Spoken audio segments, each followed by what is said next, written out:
Oke, baik, jadi di video kali ini kami akan mempresentasikan tugas modul 6 itu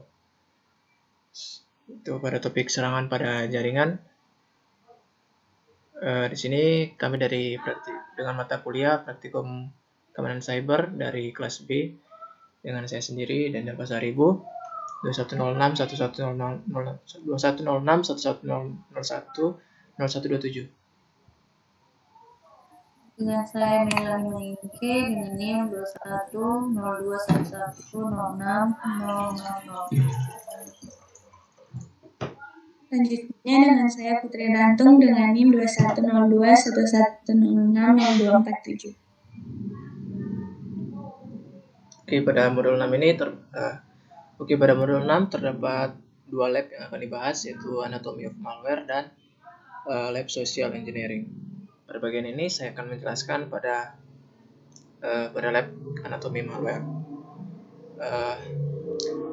Sebelum kita membahas topik ini, kita harus tahu dulu terlebih dahulu apa itu malware. Nah, jadi malware itu merupakan singkatan dari malicious software.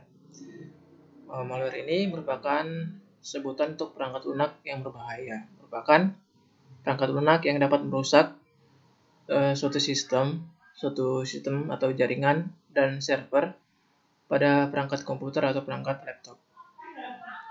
Contoh malware yang ditemukan yaitu contoh malware yang bisa kita temui yaitu yang pertama itu ada virus, yang kedua itu ada trojan, ada ransomware, ada spyware, ada worms, dan lain-lain. Nah, kita lihat pada bagian step 1A. Di sini terdapat 4 website yang mengarahkan kita untuk mencari referensi seputar tentang malware itu sendiri. Yang pertama itu ada McAfee. Namun di sini websitenya tidak jadi kalau diklik. Coba kita klik ini. Maka dia akan mengarah ke halaman lain gitu, nggak mengarah ke halaman McAfee-nya itu sendiri. Selanjutnya kita mengarah pada website kedua, yaitu Malwarebytes. Kita klik Ctrl+C, kemudian kita klik. Nah, kalau di sini pada Malwarebytes dia memang mengarah pada suatu halaman website yaitu malwarebytes.com. Di sini kita dapat menemukan top 10 protection list of April 2024. Di sini terdapat 3 opsi. Yang pertama itu ada top 10 malware, top 10 Mac malware, dan top 10 PUPS. Yang pertama itu ada top 10 malware. Nah, jadi malware dan Mac malware ini berbeda. Kalau malware ini perangkat lunak yang berbahaya yang sering dijumpai pada perangkat komputer Windows. Sedangkan kalau pada Mac malware, kita tahu sendiri kalau Mac itu berarti dia perangkat iOS atau perangkat seperti MacBook ataupun iPhone. Namun di sini karena Mac itu biasanya malware yang sering ditemui pada perangkat Mac seperti pada MacBook ataupun sejenisnya. Di sini kita lihat ada 10 malware.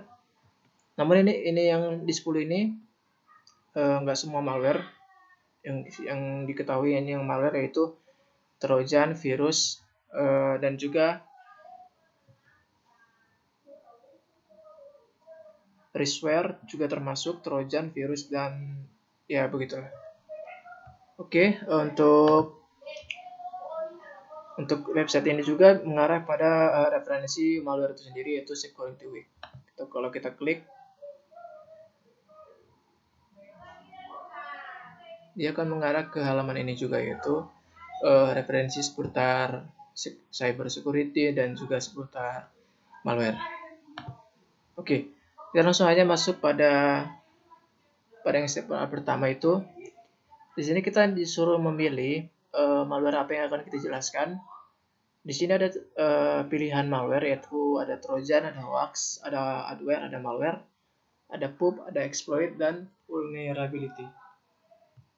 Pada kelompok kami membahas malware yaitu trojan horse atau dalam bahasa Indonesia yaitu kuda trojan. Nah, Trojan ini biasanya salah satu malware atau virus yang paling sering dijumpai dalam sistem perangkat komputer atau laptop. Nah, virus Trojan horse atau Trojan horse atau kuda Trojan merupakan salah satu jenis malware atau program jahat yang menyamar sebagai software yang valid. Nah, jadi Trojan ini dia bersifat menyamar gitu dalam suatu perangkat komputer sehingga dia tidak dicurigai oleh perangkat, sehingga padahal dia itu membawa suatu program yang berbahaya bagi perangkat komputer itu sendiri gitu. Nah, program ini menyembunyikan malware di dalam file yang ingin user download ataupun yang ingin kita download. Misalnya itu ada file Gmail, file game, file lagu, ataupun file film. Selain itu, komputer, tablet, atau ponsel yang terinfeksi malware ini yaitu Trojan juga bisa digunakan untuk menginfeksi perangkat lain. Hal ini disebut dengan bootnetting, di mana para pelaku kejahatan teknologi mengembangkan program untuk mengendalikan PC komputer dari user dari jarak jauh dengan cara mengontrol PC korban secara remote. Malware Trojan atau virus Trojan kemudian digunakan untuk menyebarkan malware-malware lain lebih lanjut melalui jaringan perangkat lain melalui jaringan komputer. Kita masuk pada lab social engineering yang akan dijelaskan oleh teman saya. Di sini sudah tersedia jawabannya dan akan dibacakan oleh teman saya. Terima kasih.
Baiklah, saya akan membacakan lab yang selanjutnya. Di sini lanjut saja pada step yang ketiga, pada bagian A. Di sini ada pertanyaan.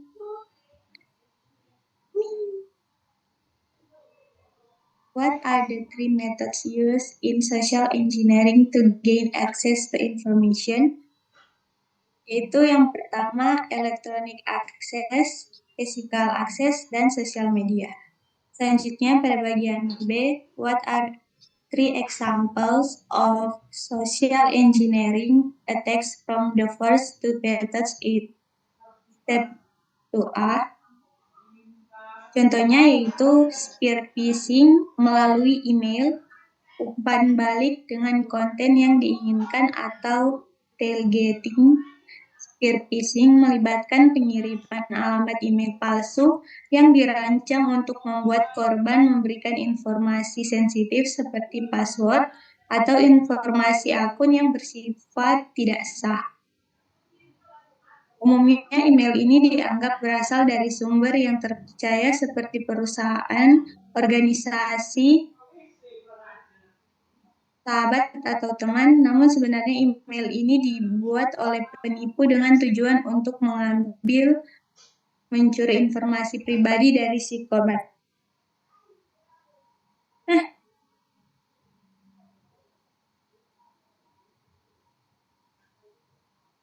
Baiting merupakan teknik yang melibatkan tawaran atau menawarkan sesuatu yang diinginkan atau menarik seperti file musik, aplikasi premium, file foto, film gratis, dan lain-lain untuk menggoda korban agar melakukan suatu tindakan tertentu seperti mengklik tautan yang mencurigakan atau tautan berbahaya atau mengunduh file yang berbahaya. Dengan cara ini, hacker atau penyerang mencoba memanfaatkan rasa ingin tahu atau keinginan korban untuk mendapatkan akses yang tidak sah ke dalam suatu sistem atau informasi pribadi yang sensitif. Tailgating atau sering disebut juga piggybacking terjadi ketika seseorang yang tidak berwenang memasuki area terbatas atau gedung dengan mengikuti seseorang yang sah, biasanya saat pintu atau pintu gerbang dibuka oleh orang yang sah. Ini bisa menjadi metode yang cukup efektif untuk mendapatkan akses gerbang fisik ke ruang terbatas seperti kantor atau pusat data tanpa perlu melewati sistem keamanan yang ada. Selanjutnya pada bagian C, why is social networking a social engineering threat? Terkadang jaringan sosial mendorong orang atau individu untuk berbagi informasi pribadi bersama dengan info minat dan kebiasaan. Contohnya yaitu nama lengkap, tanggal lahir, kota asal, alamat rumah, dan lain-lain. Selanjutnya akan dibacakan oleh teman.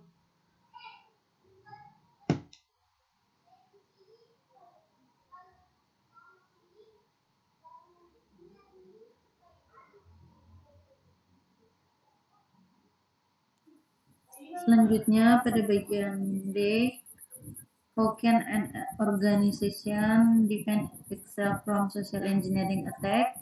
Organisasi dapat mempertahankan diri dari serangan rekayasa sosial dengan mengedukasi karyawan, menerapkan kebijakan keamanan yang ketat, dan menggunakan autentifikasi multifaktor serta verifikasi identitas untuk mencegah akses yang tidak sah. Selain itu, melakukan pelatihan dan simulasi secara teratur, serta memantau aktivitas karyawan dapat membantu mengurangi risiko serangan tersebut.